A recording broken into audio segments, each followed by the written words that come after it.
Hello, everyone. Welcome back to Line Change, the NHL betting podcast from the Action Network, and happy Thanksgiving. My name is Michael Leboff, and joining me, as always, are my co-hosts Tim Kalinowski and Nick Martin. We've got ourselves a very busy Thanksgiving Eve on Wednesday in the NHL.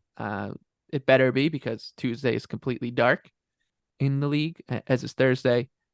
So we got 14 games to get to before we say goodbye for the holiday weekend. And as we always like to do with these bigger slates, we'll start with our favorite underdogs. And Tim, you've got a little bit of a contentious pick here. Yeah, I guess so. Sorry to do it to you, Leboff, but I like the Flyers at what do we have here? We're looking at plus 140 on our little rundown here, playing on the island against your Islanders.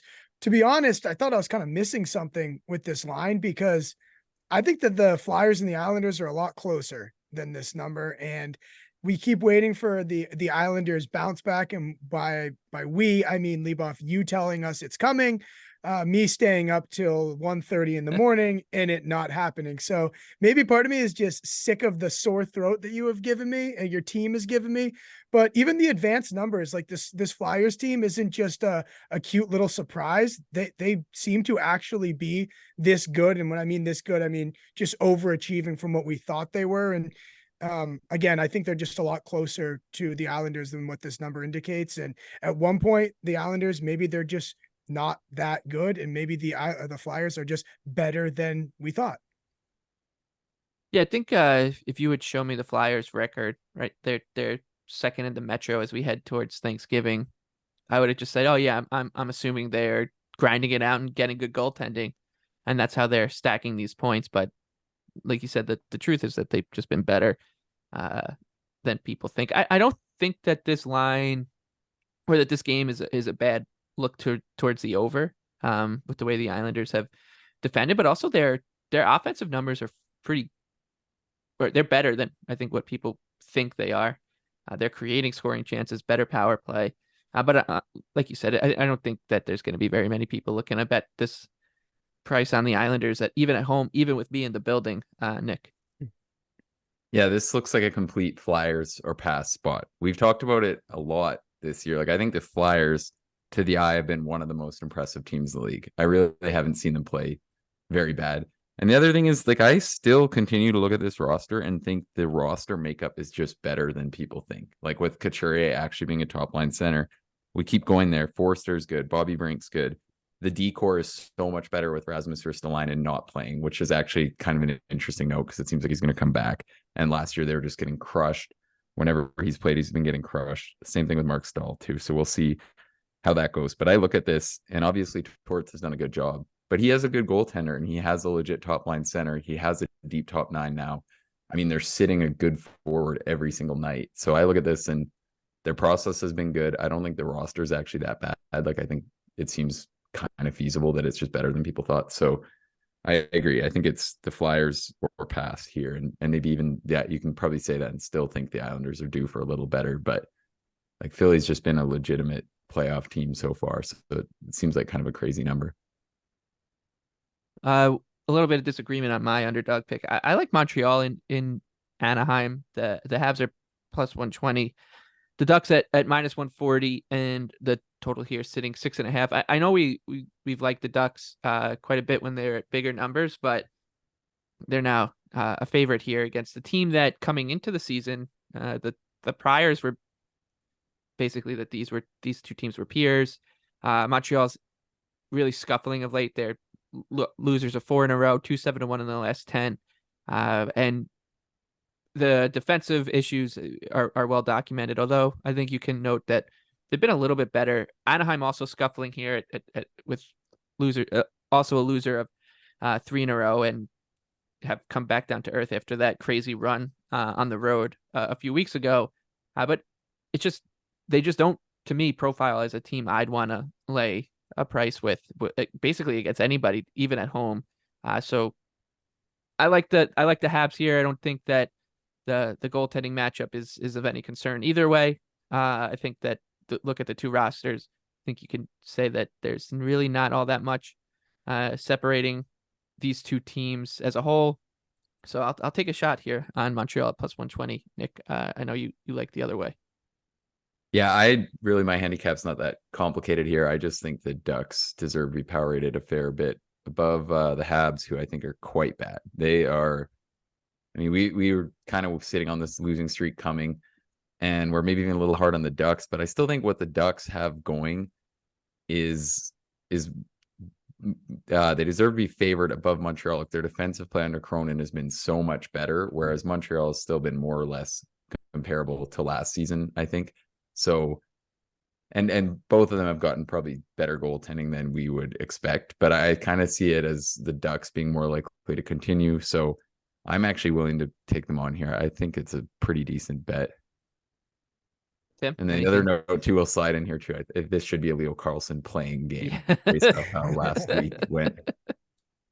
This number is also bounced around a little bit, leave off. So I mean, like, I think the 120 might be gone by the time this is up. So I mean, fair enough. We've all given bets like that, but I agree with Nick. I have Anaheim rated better than Montreal. Montreal also getting some tough injury news, especially Harris being looks like it's going to be like long term for him, and I can tell you he's a pretty good player. Played against him back in the day. You know, you don't need me. You don't need any NHL scout to tell you that. I can tell you firsthand.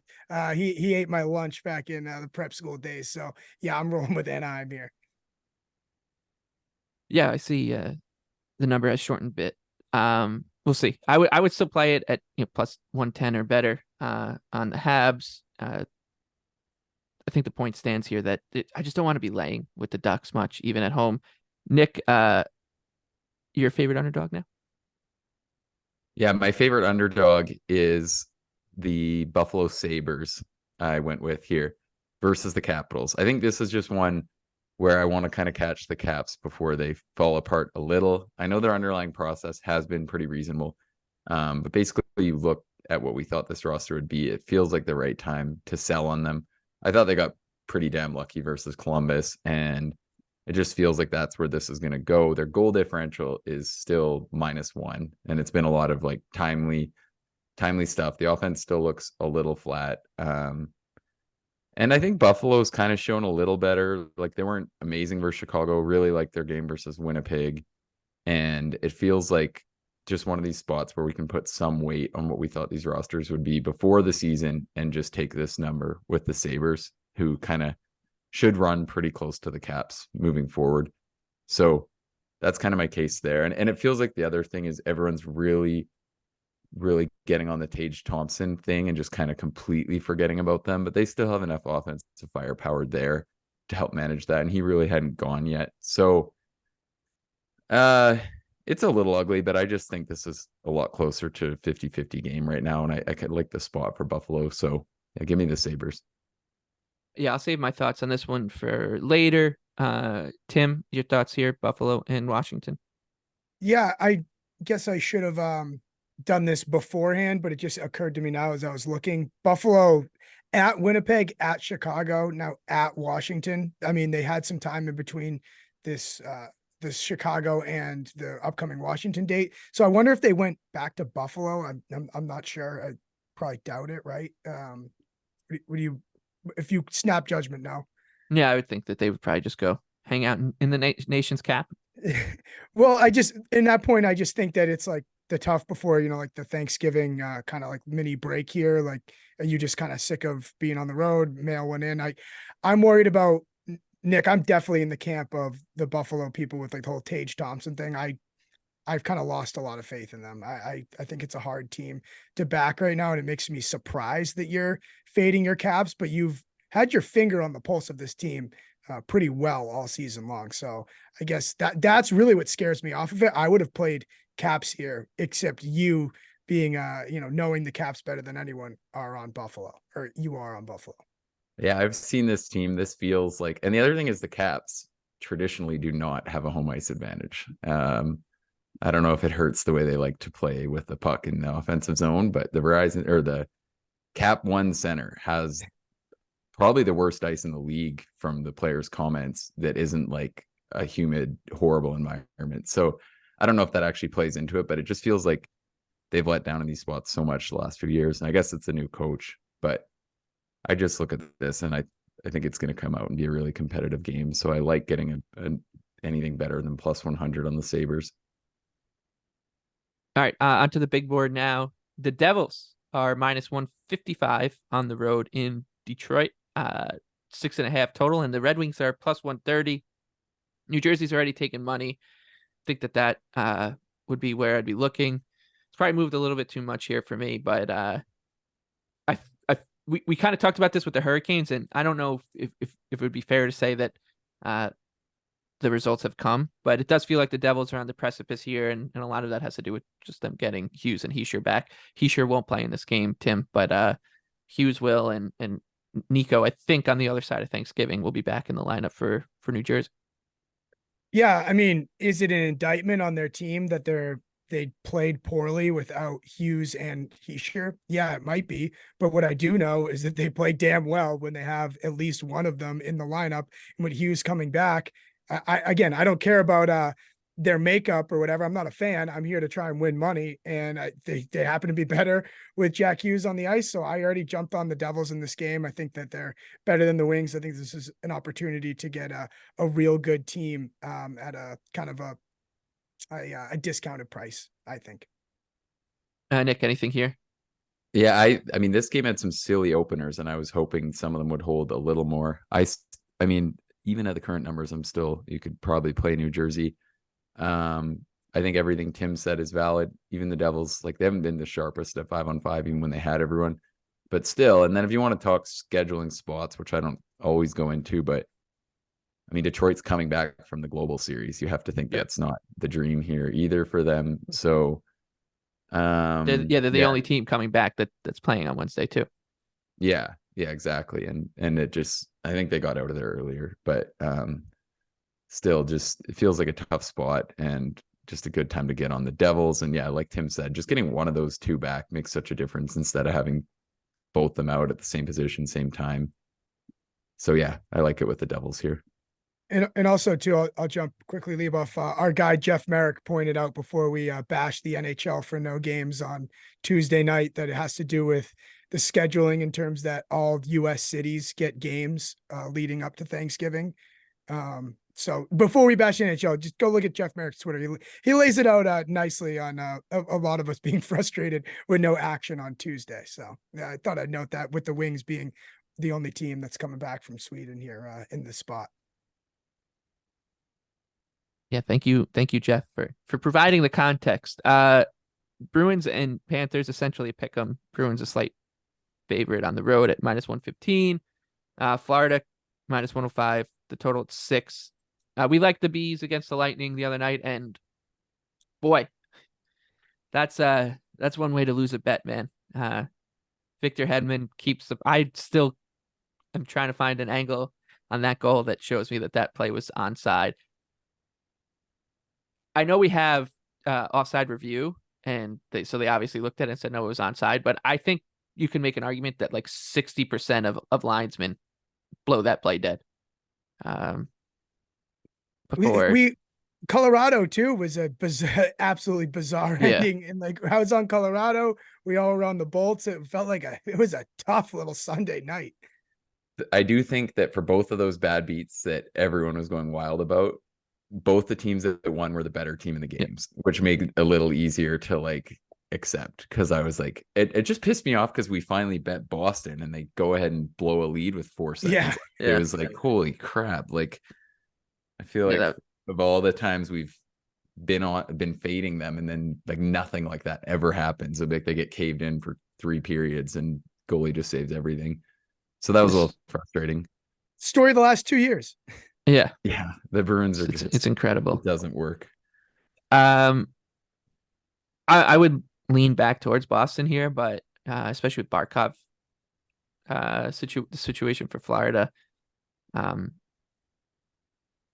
But I there's so many more games on the slate that I'd want to play, so I'm just gonna have some self-control here, Nick, and go pass on this one.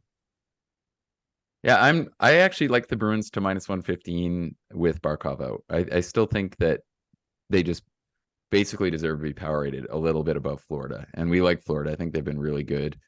And home ice in spots like this, as we saw in the playoff series, can be like, I think it's more marginal when you know a team's going to be up for a game and that sort of thing, right? Like it, which I think proves every playoff, like every year with action, I've posted the numbers from playoffs where typically home ice gets overvalued. And I still think that's the thing in the NHL. Like, I think it's one of those things where you're probably less likely to get like a letdown spot when a team's at home. But I think a game like this, you know, they're both going to be ready to go. I feel like the Bruins, they already suffered the one loss trying to avenge the playoff series. And I think just getting them at close to pick here with Barkov out is good. So I like it. I'm willing to go back on Boston and see if their game can show out for us for once. It's not a great reason to bet a team, but I'm also on the Bruins because I just don't think this team is going to lose 2 in a row quite often. And it feels like a good price. And I'm going to try the Bruins one more time. And if we get a similar result to what happened against Tampa on Sunday, yeah, I might just quit the Bruins for until they have another coach or something else happens, because this team is very, very challenging to handicap unless I guess you just take them every single night for the last 2 years. Yeah, maybe then it's just simple. Then they might be the simplest team to handicap. Just bet the Bruins every night, and that'll be that. Another game that's essentially a pick'em between division rivals. Rangers -112, so slight favorite on the road in Pittsburgh. Penguins are -108 and a total of 6.5. I think that the Rangers are also a little tricky to handicap because quantifying just defensive structure and acting on it is a little bit trickier than a team that's just able to tilt the ice and generate more scoring chances than their opponent night in and night out. And that's just not the Rangers game. But we've seen it so often here that even going up a team that has good 5-on-5 numbers in Pittsburgh, I still think that the Rangers are fine here. Tough night in Dallas. Now they come back a little bit northeast a bit. Maybe you can talk about it being a tough spot, but I think that where these two teams at and the injury situation for Pittsburgh, which is piling up, you know, Rickard Rakell, Brian Russ, Chad Ruhwedel, like on their own, they don't move the needle. But when you start to just add lot, it, yeah, when you just start to add up and then you're getting guys playing different roles, and it does look like a good time to bet the Rangers here, Tim. The only reason I'm not, jumping out of my shoes to bet the Rangers, I will bet the Rangers, is I'm nervous about, you mentioned it, Lieboff, the travel with pretty interesting for the Rangers. At New Jersey, obviously it's a stone's throw, but then at Dallas, then at Pittsburgh. So kind of like a back and forth little travel here. And that's the only reason I'm not super stoked about it, because I can just see, I think you can make the case. We actually were talking about it before the podcast, like Pittsburgh, they've had a surprisingly like really good start to the season.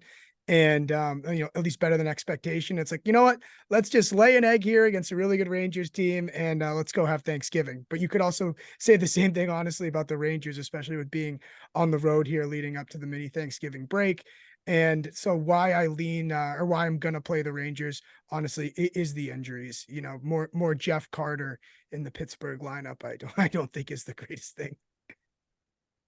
Yeah, that's a real call. I mean, 2 of those guys are top 6 wingers, right? So it's meaningful. And I think like you can still expect the Rangers to carry close to 50% of the gameplay in this. So I think anytime you're getting the Rangers at that, like in a spot like that, they're probably a reasonable bet, right? So I think, Shesterkin hasn't been brilliant, but it's Jonathan Quick has. Oh yeah. Well, and Louis Domingue. Most of those games he's been given tap-ins. Yeah. Like, from what I've seen, like the Kraken one, a couple others where we were originally trying to like target those, the Rangers just gave up absolutely nothing. So I think it's an okay spot with the Rangers. Kind of how Lieboff feels about the Bruins Panthers game, though. Like I think I have a pretty clear lean with Rangers, but I also feel like it wasn't like a game I was jumping to bet on this board. this game is indicative of almost this entire board. We have a lot of like really short numbers and really interesting numbers. And I feel like the cap for all of these has been, do we take this really good team at what we think is a short price, or are we walking into a into a trap and we have no idea? Like we're tiptoeing around the same kind of scenario over and over. And I don't know if you guys have a theme or a way of going about it, but I find it very, very challenging. But it's also a full slate of games on a Thanksgiving week, and I'm probably gonna bet almost all of them because I like fun. Yeah, you want to know what won't be fun? The Edmonton Oilers in Carolina, they're plus 115. Hurricanes minus 135 at home, and the over/under 6.5. This line is already moving towards Carolina. I agree with it. And not to pat myself on the back for what happened with Florida, but my point still remains with this Oilers team is like, you can do it. You can do it. You can't walk into these kind of situations with this team still with this goaltending. And I actually think you would have been wrong if Skinner had played, though. Yeah, I know, but that's the point. Like, who else? You even said it in the last podcast. They don't have anyone else. Well, I didn't get it because Skinner had been better in 4 of 5. Like the Lightning one was his first dud in a while, and I get that. Maybe they're like, "Hey, we got to try resting him," but like, who are you to worry about resting anyone right now? Like, you have to go down with Skinner right now. Yeah, and like you can worry about him having 75 starts later in the year. Like right now, you're close to the Sharks. Yeah, so and you're pulling for Stuart Skinner to start 75 games. Like that's the point with this team. Is like every decision that they have to make is so perilous because it like even going to like, should we just load up Leon and Connor? Well, then you're leaving the rest of the lineup so threadbare again, playing in front of a defense that probably the numbers say they're better than they are, but there were some horrific breakdowns against the two Florida teams. Like, but I think it was the same story as always in that if you took the totality of what they did, it was as much as what their opponent did. Like Bobrovsky saved McDavid and Draisaitl have a perfect give and go tap in. Bob saves it. Like they're not getting that.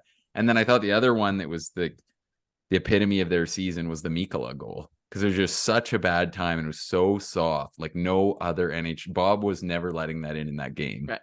And I mean, Florida was probably the slightly better team. It was pretty close, right? Like if you traded goalies, which is part of the team, but it was just like, what do you feel like you can do if you're the Oilers? See, I think in this one, I definitely don't want to. I'm not betting Edmonton. I don't think you can bet Edmonton. I think you could consider the over again. It's a little scary in the Carolina, with a Carolina game. Like it shouldn't be. They scary. can't. Like it's just so hard for them right now. The Oilers. I agree with Tim. I don't think it's game script every time. Right, that's what I'm saying. I don't think it's scary to bet overs because the game script's just going to get blown up at some point. And the Carolina's not defending that well either. And like Edmonton, just like we said, Carolina's goaltending. Yeah, exactly. And just like we said, versus the Panthers, like the Oilers should get theirs offensively. I think they will, but they can't keep the puck out at all. We have to give a shout out to Mark Spector for that question. Oh my God. If I were McDavid, I might be in jail for assault right now. Like, what do you say to that? And why would you ever? And then he defends it after the game like it's insightful. And Tim Peel went after him. Oh God, that was my favorite. It's been fun. Geese arguing. No, and your boy Frank Saravalli got involved too. So I loved it. Everything about it. And why do we even have to play the games? You could ask better things too. Like, what have you seen? Like, what do you think you guys are trying to do differently under Knobloch? How are you defending differently? There's questions that are along that line that at least you might get them to answer with, something interesting. But no, the Oilers right now. The Oilers are right now the closest thing to the NBA. It's so true. It's great. It's a complete clown show. They especially too with the over again, just to beat that again, like it shouldn't be scary because also, right, Skinner against Tampa, what was it, 24 shots, 6 goals, something outrageous like that. look, Carolina's a volume shooting team. So you tell me the more chances they get to put rubber on this on Yeah, like Skinner, if he's gonna let in soft ones, it's like gonna get out of Right. control. The I other mean, school thought though maybe that he could actually get in a rhythm, and that's a hell of a spin, Nick. Yeah. yeah, I mean it's true though. That's one of my biggest pet peeves is when goalies going cold and all the announcers say throw everything you can on them. If you ask any goalie alive, they'd say they want to feel the puck in that situation and get going, right? Please But shoot one from 50 feet away so I can feel one. If you wanted yeah, to, if you wanted to turn the Carolina, gaming their Corsi numbers on its head, you could say that that style play actually maybe helps the Oilers a bit here because it ends up being so many bouncing pucks and shot blocks and that the Oilers can then transition off of. But yeah, it's this game looks like a circus, and happy to just stay away because I have a play on this next one. Leboff, that's a lot of grasping for a team that's plus 115, right? Right, yeah, and a team that should have been that was priced as a Stanley Cup favorite before the season started. So it's tough. you also just have to watch this game, I think. So maybe not the worst if you want to reach for a play on the over. Yeah, it's true. Hawks and Blue Jackets, the Connor Bedard versus Adam Fantilli show. The Blue Jackets are if Columbus played in a bigger market, we'd be talking about them similarly to the Oilers, obviously with the caveat of preseason expectations, but they're a circus too. And Chicago comes in as a plus 124 underdog. The Jackets taking some money at like minus 148-ish right now, and a total 6.5. I don't really have a problem playing Chicago here. I know that the Blue Jackets probably deserve a little bit better than this run that they're currently on. They've had a couple games that they snatched defeat from the jaws of victory, but they've lost 4 in a row. They've 1 win in 10. Their big guns aren't going. The coach looks a little lost with the way he's handling the roster. The goaltending, you cannot rely on it. And the one thing you can say for Chicago, at least, like they're 5-11, but they've had some decent showings here. Like and they've got Connor Bedard. So I think in a game like this, I think it's a lot closer to 50-50 than this number suggests. And I don't have a problem going against this mini steam so far on Columbus because I think a lot of it is just people expecting this team to come out firing because of where they're at, Nick. And I don't want to say you're one of those people because I don't think that that'll be the basis of your handicap, but you are going with Columbus here. I mean, it is a little bit. I think that this is just the definition of a scheduled win, which is not maybe the greatest handicap, and I still look at it. So yeah, you mentioned that the coaching has been a bit of a disaster in Columbus. I'm not going to try to argue that at all. We've talked about it. You're changing every line, every game. No one knows what they're doing. No one knows the rules. But I also look at this and you can say that Columbus's depth is significantly better than Chicago's. They should win some of the matchups down the board here. And it just feels like one where for all that's gone wrong in Columbus, and they were horrible versus Philly, but I thought the Caps game was really good. It just feels like such a get right spot for a team that I still think on paper is going to be a fair bit better in Chicago. Maybe that's going to be closer than not without Damon Severson. Look out. Yeah. Hey, he's good though. Yeah, I actually agree with you. Like he's better than lots of their D, but I don't know. I still just look at this and think their offensive core is so much deeper. So we'll see. I know they don't really have the guys going, but I view this pretty much as a scheduled win. I think they're going to take advantage. I felt good about picking them versus the Caps, honestly. And then I was lucky the next night that I rated Philly highly enough that I thought that line was close because I almost wanted to do it. But I think really they haven't been as pathetic as it seems. And they're getting some guys going. So I don't know. It's ugly, but I think the Blue Jackets deserve to be a favorite here and just the right time to pay it off. I'll tell you what the problem with Columbus is. The last time they won a game, I was in the building. So they need me to go to the next Blue Jackets game. In all seriousness, what am I missing in this number, this steam? Like, Nick, I know you said, hey, like it's scheduled win. They're deeper than Chicago. I believe you on all those things, but I just cannot play this team at -145. So that's Yeah, why I I mean, guess it would be a pass, but like cannot stomach that one bit. and yeah, to just go away from just like trust me takes just on the roster, which is kind of what I gave. If you look at the last 10 Blue Jackets games, their underlying numbers are significantly better than Chicago's. Like Chicago's sitting at 40% expected goals in that period Yeah, of they time. can't. I mean, they can't defend the Blackhawks. Like, Yeah, they cannot defend. And it like they have some of those lines are gonna get crushed by a number of the Columbus units here. So I think it's just one like the results of the games and the way it's gone kind of has it viewed a little differently. But I also think you could say Columbus could have won. Like the Pittsburgh game was reasonable. The shootout loss in New York was pretty reasonable. Detroit game, same thing. They've had some tough games here too, as I look like at Florida. And their underlying numbers from those, I thought they could have beat the Coyotes too and the Caps. Their underlying numbers from those are way better than Chicago's last stretch. So I think when you like look at it that way, like it's actually really reasonable to think they're going to come out and control a lot of the play here. So I'm not like excited about it as much as we'd love to call it this Columbus team, but I don't know. I still think it's there. Game of the night time. Flames and Preds. Oh God. Pick 'em in Nashville. Ratings bonanza, total of 6. I like Calgary. Here, I think we've talked about it quite a bit, that this Flames team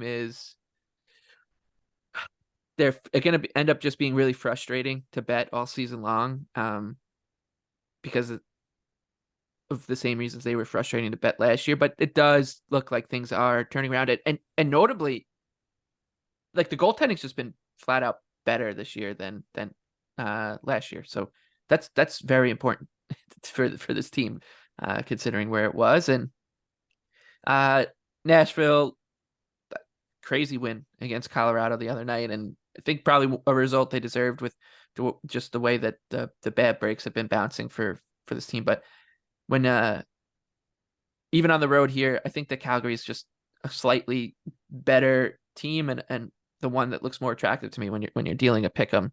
When you adjust it, you say, all right, Flames -130 on neutral ice. I would be betting the Flames, I think, at that number against this Preds team. So, Nick, I'll take the team playing in your backyard, the Calgary Flames here. I'm kind of with you, but I think the Preds are still a little sneaky. Another good performance the other night. These teams look really similar. Like you bring this game on right after the Kraken game, and I feel like it's the same kind of thing. I think you could bet neither team to win by more than 2, is an option. I just hate that because like you are laying a lot of juice, and then it's brutal if someone gets the second empty netter. But this just feels like one that it just has to be close. The Flames never blow anyone out of the water. They don't come out like they want to. And the Preds have played pretty reliably. And then I think you could do tie too. You could do 1 goal winning margin. Like it just feels like such a good spot to stick with those plays on Flames games that are always so like every Flames game is the same thing. And I look at this and it's just like Western Conference opponent that really rates out comparably. Like same kind of thing. Especially when you look at like the way that these teams are getting it done. So I think that that's a decent bet. And it's funny, like Calgary is like they've won a couple shootouts, they've won some overtimes. You know, they've gone to the shootout and overtime a ton, which seems like just every year now. So I think that's a decent bet. Overtime, like some sort of close game, just feels right here. Feels like these two on in Nashville are really comparable right now. Yeah, I probably gonna play Calgary here. I think that they're just slightly better, and we're getting a coin flip line. So I just think it's as simple as that. And Soros, I mean, to start, up until U.S. Thanksgiving here, he's been disappointing. So I mean, it's kind of shocking, but he'll probably find his game with the shutout against Calgary once I bet on them. Saves. So yeah, exactly. Yeah, and nobody's really run away with the Vezina yet, and I was kind of waiting to see if we'll see the annual Saros drift, but it just hasn't come yet, because someone's just going to get hot. And I know the Bruins goalies are I guess are your front runners right now, and there's a couple other out there. Demko, come on, we gave Demko, that yeah, out. You that's got to true. pump him Demko, up. yeah, And we but gave out Ottinger. I gave out yeah, Ottinger. Aside from Jack Campbell, if people can separate the two, but I'll just say that it's more. I think it's open for some, like a late closer to It come is, take but it. But Demko, Carlos has dug a pretty damn big hole. yeah, but he did this like that team's been good, yeah, or like way better. he does than this every we year. expected. It's so bizarre that he just does it every year. All right, Knights and Stars here. Knights plus 115, Stars minus 135. Total 6 in Dallas. Be passing.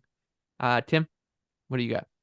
I think you're going to get Vegas, a really Vegas's best shot here. And I kind of just, again, Nick, you can tell me I'm a complete moron, but I feel like getting Vegas with a plus next to their name is just making me salivate a little bit for as much as this team has killed me.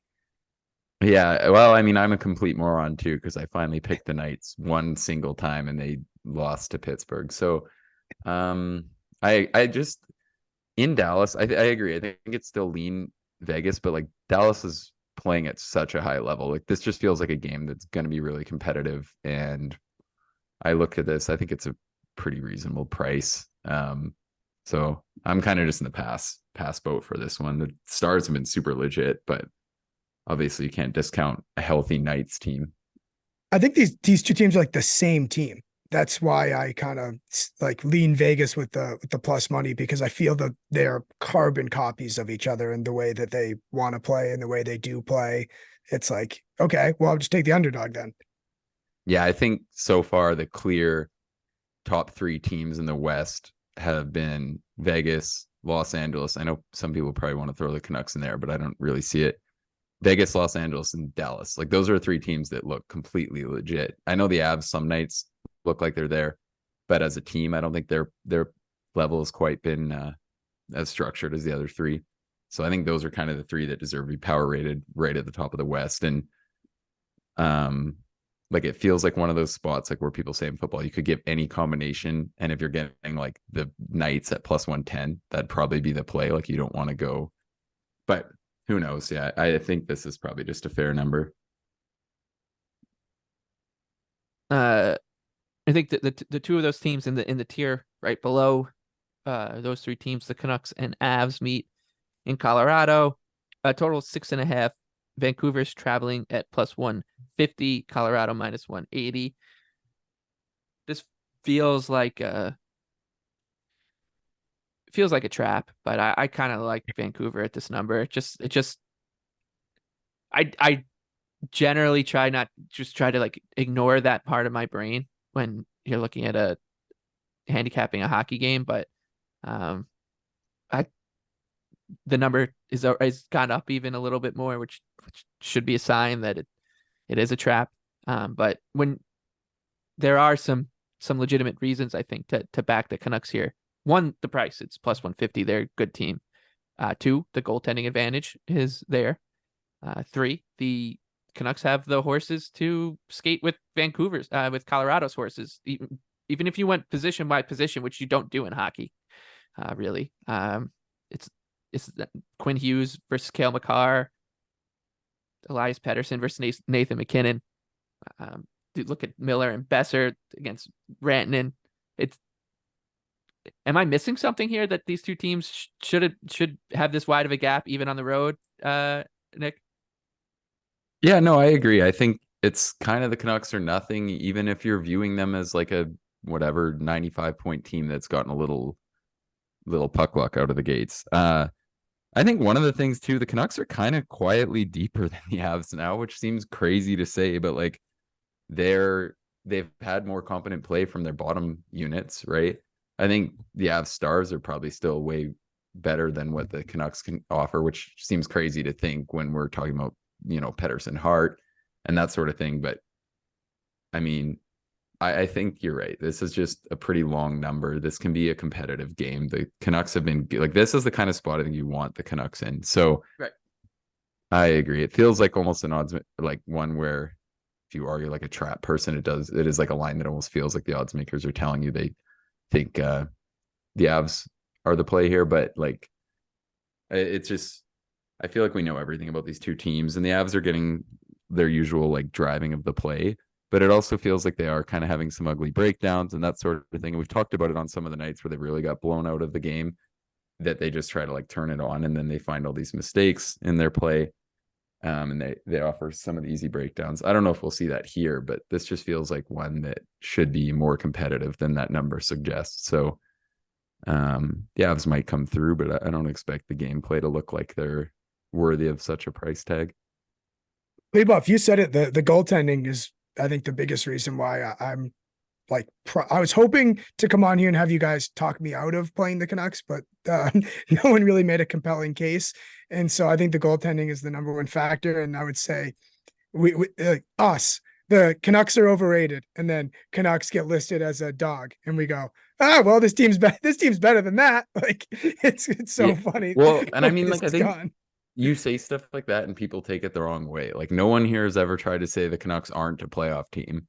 Like, I'm trying to say that based off how they played, I think they're like 5th in the West, right? Like I just don't like they've gotten a few more wins than they probably would have on average if you like, reran all these games. But I still think they're pretty good. And the other one I'll throw out there quick, Quinn Hughes is still 35-1 to win the Hart. I think that's a very reasonable bet. Like, it is wide open. And especially if you have Peterson. Like, I was thinking about how worried I am that they're both on the same team because I really want to win our Peterson positions. And then it's like, oh, well, Hughes is still 35-1. Why not just throw him in there? With the whole Canucks team, which we're just looking for them to sweep every award. So I think that's pretty reasonable. I don't know. He's on fire. And like we've talked about it, the hole is getting dug deeper and deeper for the Oilers pair that are still drawing a ton of the, like, McDavid's still the favorite. Dry's still one of the favorites. It seems more and more unlikely that like they're just going to have to go on a crazy run the rest of the way to steal them, let alone if the Oilers don't make the playoffs. We know people like NHL voters won't vote for them. So I think that's a pretty fun and reasonable look. He's leading the whole league in points, and it's ridiculous watching him right First now. time since Bobby Orr, a defenseman that has led first player to 30 points as a defenseman, first since Bobby Orr. I mean, we usually the three of us, we say is too good to be true, and we're sitting here going, I think Canucks at this price might be a play. Yeah, it's we like to give out our favorite underdog off the top of the show and then our best bet at the bottom of the show. And the reason I don't have the Canucks in either of those sections was because I was afraid that I would be talked out of it, because I'm like, it looks crazy. But I think it's a really, really appealing bet. And if I had more self-esteem, maybe I would have made it one of those, put it in one of those sections. All right. We got to talk about the Sharks. They are plus 235 in Seattle. Kraken minus 290 and the over-under 6. Not a bad effort, all things considered. Not at all. San Jose the other night. That would have been my best handicap of the night if I put my play down, like you say, with the steam. I think that went exactly how we thought. I thought the Sharks held in, were competitive. Their defensive play is looking a little cleaner. They had some chances even to get a lead in that game. I don't think they're a bad bet here. I'm going to do it. I think I have to agree. Like, they're looking way more competitive. It feels like they've stabilized pretty significantly. Like, they're not the team you can just punt on all these props and stuff anymore. Right. And yeah, I think we can start to raise them up to closer to just being a normal lottery NHL team, which is like what most people expected. Give Dave Quinn the Jack Adams. And you know what? Like, Grubauer is really shaky. So and you just don't know if the Kraken are going to score. Yeah, and if you get a good Blackwood start, he's been pretty hit or miss, but when he's on, he seems to be on. So I don't know. It feels like one, if you want to, take the number. At worst, I would say just probably don't look at the Kraken as like a smash here. But you can't look at the Kraken as a smash. No, no. I'm going to be on San Jose here. Seattle plays too low event hockey for you to not be interested in playing the dog at, what is it? Plus 230, 220. What's this number at? I mean, it's like, it's just too appetizing for a Seattle team that's like, doesn't have blowout capability. Really, like none of us would think that, right?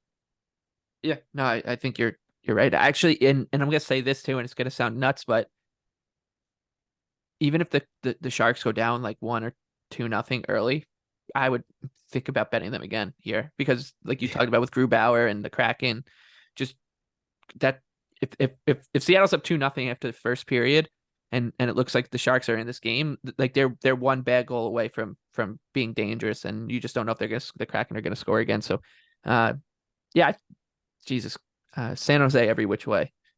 I also think it might almost not be the spot for exactly what we just said, because like obviously you're going to get San Jose prop numbers when you're betting Seattle here. But I think in time, Beniers is going to be a guy to buy on in some fashion. Like his line is still tilting the ice heavily, like with McCann and Eberle, and he just doesn't have the points. So I think he's a guy to buy in fantasy hockey. I think he's a guy to look at in the prop markets moving forward, because I think he's going to start filling the net and getting some points the way that line's going and the way with the kind of player he is. So he's a guy I'm watching, but who knows? In this game, the lines will probably be nuts because they're playing the Sharks. So might have to pass for one more night.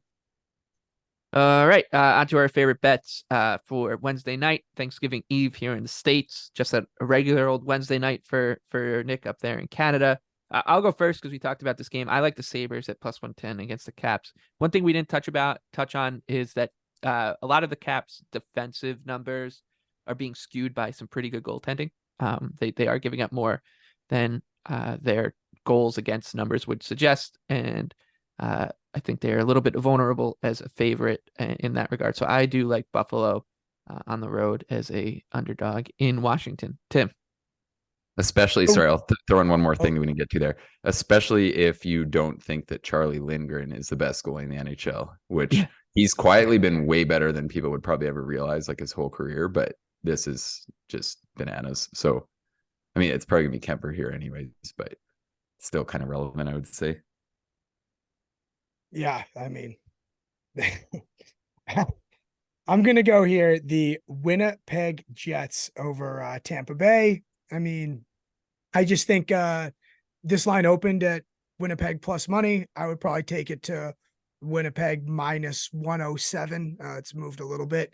And I just think that these two teams are pretty damn close to one another.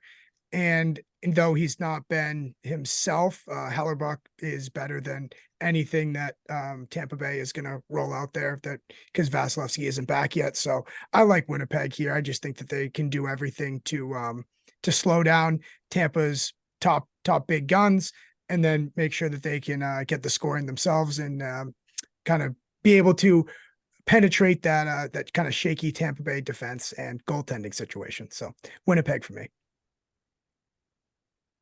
Yeah, I'd be with you on the Jets, Nick. I know you like the Jets here too. Yeah, I think it's Jets or nothing here. It's a bit of a like Tampa probably their game of the year versus Boston, but to look at a much larger sample, like their defensive play had been pretty shaky. We like the Jets. They look like they're playing really good team hockey right now. And I agree. I think good handicap there.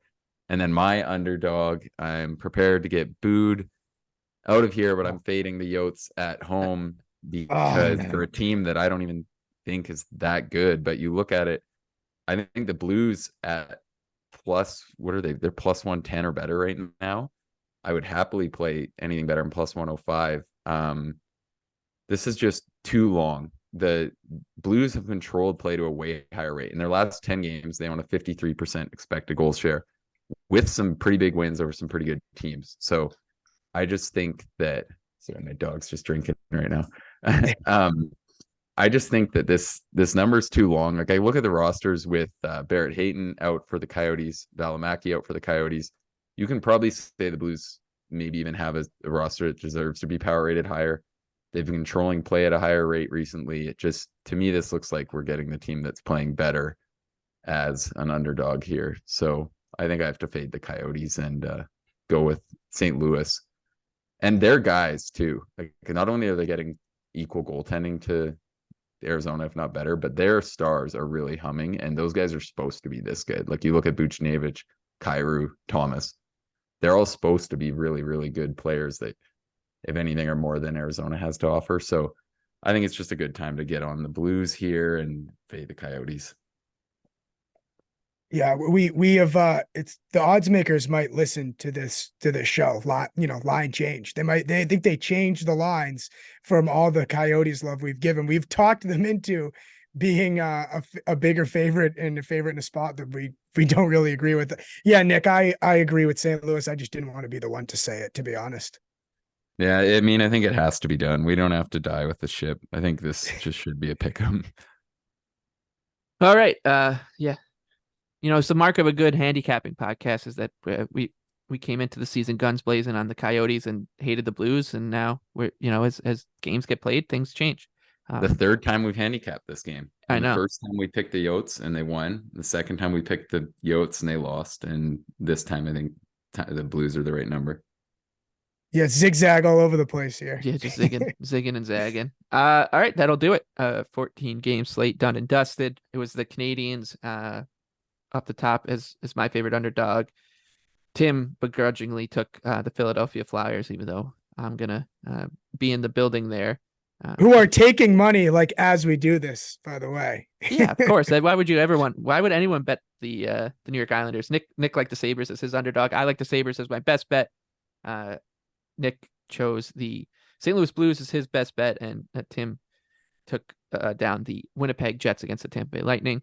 From all of us here at Line Change, we wish you all a happy Thanksgiving if you're in the States, and if you're in Canada, just have a lovely Wednesday and Thursday. Best of luck with all your bets.